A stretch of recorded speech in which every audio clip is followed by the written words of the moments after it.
রাজু আর মুন্নি প্রথমবার তার পিসির বাড়িতে পিপলপুর গ্রামে ঘুরতে এসেছিল। রাজু তার পিসিকে জিজ্ঞেস করে, পিসি, তোমাদের গ্রামের নাম পিপলপুর কেন রেখেছে? বাবা, এখানে গ্রামে অনেক পুরনো একটা পিপল গাছ আছে। বলা হয় যে রাত 12টার পর ওই গাছে ভূত আর পেতনিরা আসে। রাতে যে ওই গাছের কাছে যায়, ভূত তাকে ওই গাছের দড়িতে ঝুলিয়ে মেরে ফেলে। ওই পিপল গাছের কারণেই গ্রামের নাম পিপলপুর রেখে দেওয়া হয়েছে। ভূত আর পেতনি? পিসি, ওই ভূত পেতনিদের কখনো গাছের দোল খেতে দেখেছো? না বাবা, আমি তো কোনোদিন দেখিনি, কিন্তু গ্রামের অনেকেই দেখেছে। পিসি, যতক্ষণ কোনো জিনিসকে নিজের চোখে না দেখছো ততক্ষণ বিশ্বাস করা উচিত নয়। ঠিক বলেছিস, আমি একবার ওই পিপল গাছকে দেখতে অবশ্যই যাব। তোমরা দুজন শহর থেকে এসেছো, আমাদের গ্রামের মানুষের কথায় বিশ্বাস করবে না, কিন্তু তা সত্ত্বেও আমি তোমাদের বলবো যে রাত্রে ওই গাছের কাছে একেবারে যেও না। দিনের বেলায় দূর থেকে তোমরা গাছকে দেখতে যেতে পারো।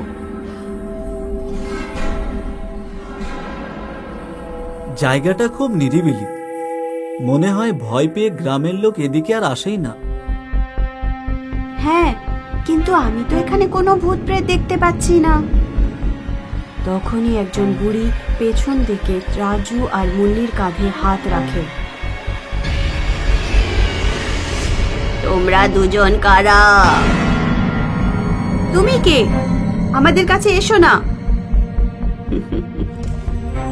মনে হয় তোমরা দুজন পিপল গাছ দেখতে এসেছো। চলো, আমি তোমাদের দেখাচ্ছি।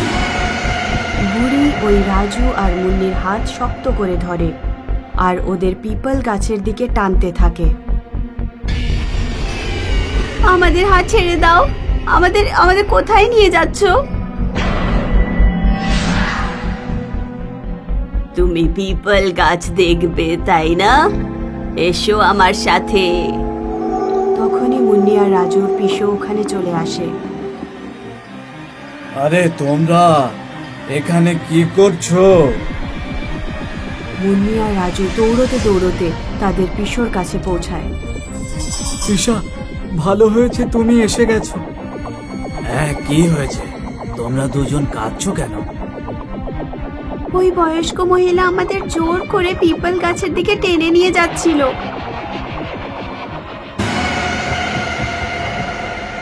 কোন বয়স্ক মহিলা? এখানে তো কাউকে দেখছি না। রাজু আর মুন্নি তাদের পিসোর সাথে বাড়ি পৌঁছয় আর সব কথা তার পিসিকে বলে। আমি তো আগেই তোমাদের দুজনকে বারণ করেছিলাম যে ওখানে যেও না। ছাড়ো, কোনো ব্যাপার না। আজকে সীমার বোনের বিয়ে, চলো যাও, জামা কাপড় পরে নাও। আরে তাই? বিয়ে বাড়িতে যাব? হ্যাঁ, আর ভালো মন্দ খাবো। রাজু আর মুন্নি তার পিসি আর পিসোর সাথে বিয়ে বাড়ি থেকে যখন ফিরছিল তখন বৃষ্টি শুরু হয়ে যায়। বৃষ্টি হওয়ার কারণে রাস্তায় কোনো গাড়ি ছিল না। মনে হচ্ছে এবার আমাদের সবাইকে পায়ে হেঁটে বাড়িতে যেতে হবে। কিছুক্ষণ সময় দাঁড়াও না, বৃষ্টি একটু কম হলে তারপর যাব, না হলে সবার কাপড় ভিজে যাবে। অনেকক্ষণ পর বৃষ্টি বন্ধ হয়। ওরা পায়ে হেঁটে গ্রামে পৌঁছয়। রাত 2টো বাজে তখন। গ্রামের সব রাস্তায় জল জমেছিল। কোনো উপায় না পেয়ে তাদেরকে পিপল গাছের পাশের রাস্তা দিয়ে তাদেরকে যেতে হয়। ওরা যা শুনেছিল আজ সেটা বাস্তবে দেখল। পিপল গাছের ওপর অনেক ভূত আর প্রেত ফাঁসি লাগিয়ে ঝুলছিল। বিশু, আমার খুব ভয় করছে। পিপল গাছে ঝুলে থাকা ভূত আর প্রেত নিজেদের গলা থেকে দড়ি খুলছিল আর মাটিতে নামতে থাকে। পালাও পালাও সবাই।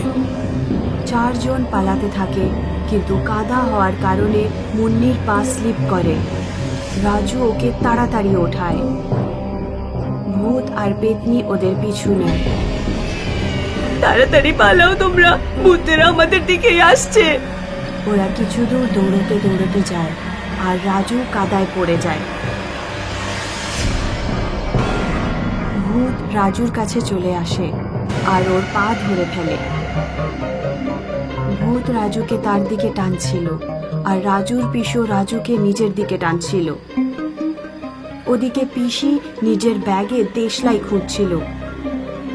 মুন্নি, তাড়াতাড়ি একটা লাঠি নিয়ে আয়। মুন্নি একটা লাঠি নিয়ে আসে।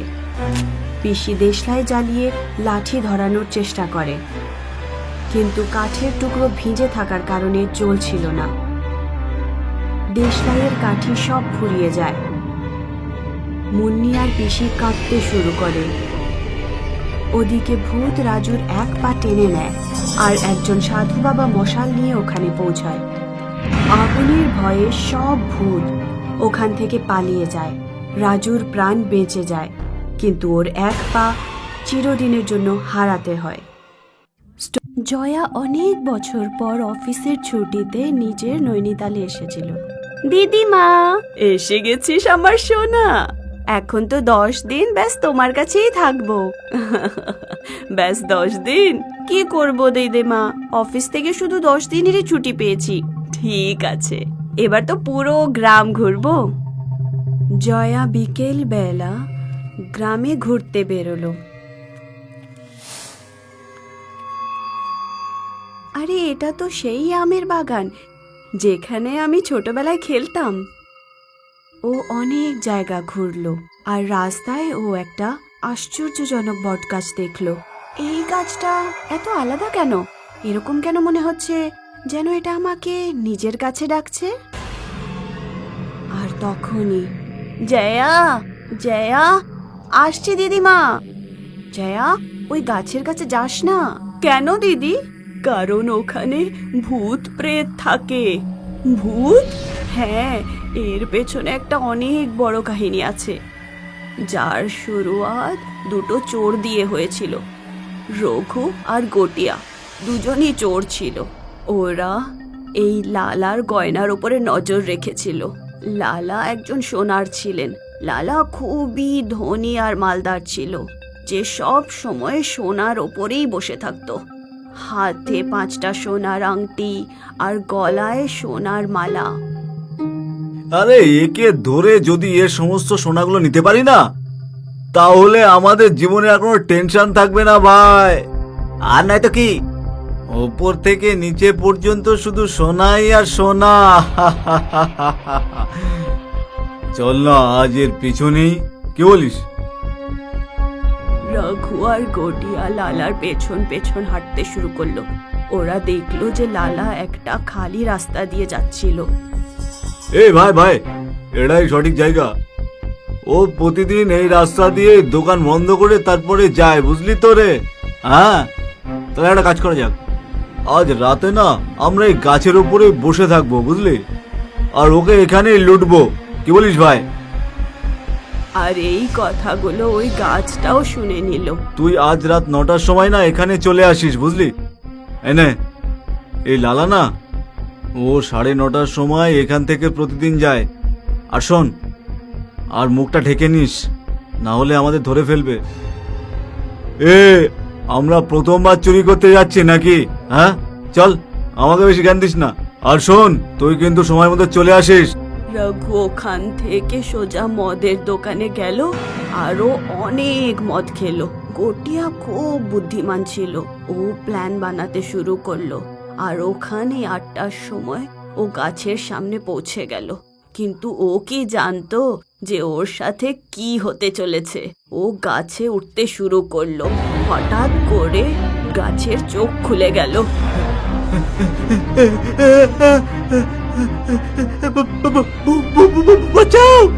বট গাছের শেকড়গুলো ওকে ধরে নিল, ওর গলা চেপে ধরলো। বাঁচাও, বাঁচাও, আরে কেউ আছো, বাঁচাও আমাকে। ওই বট গাছের শেকড়গুলো গটিয়াকে খুব জোরে চেপে মেরে ফেললো আর জোরে জোরে হাসতে শুরু করলো। গটিয়ার লাশ মাটিতে পড়েছিল। আর বট গাছের ভূত ওই লাশের মধ্যে ঢুকে গেল।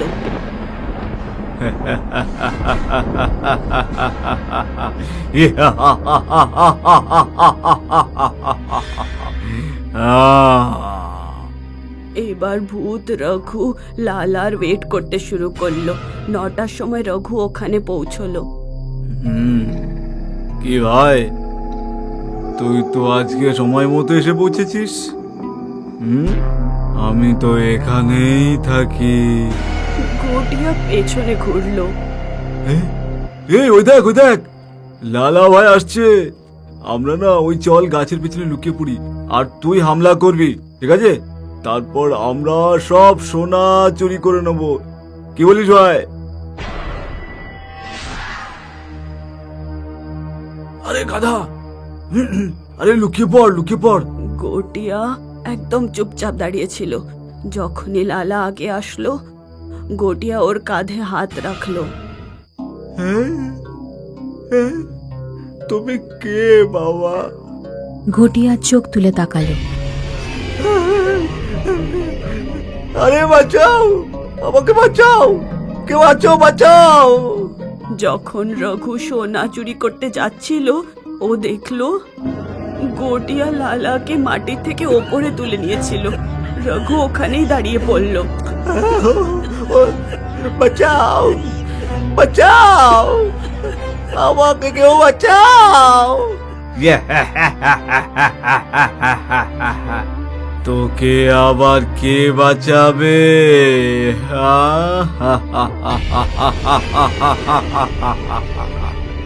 গটিয়ার ভূত রঘুর দিকে তাকালো, আর রঘু ভয়ে দৌড়তে শুরু করলো। কিন্তু বট গাছের শেকড় রঘুকেও ধরে নিল। গটিয়া লালার মাথা ভেঙে দিল, আর তারপরে রঘুর দিকে এগোতে শুরু করলো। রঘুকেও গলা থেকে ধরে ওপরে তুলে দিল।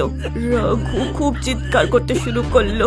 ওর চোখও একদম টকবক করে দেখছিল। ওর চোখে সেই ভয়ঙ্কর দৃশ্যটা ছিল, লাল চোখ।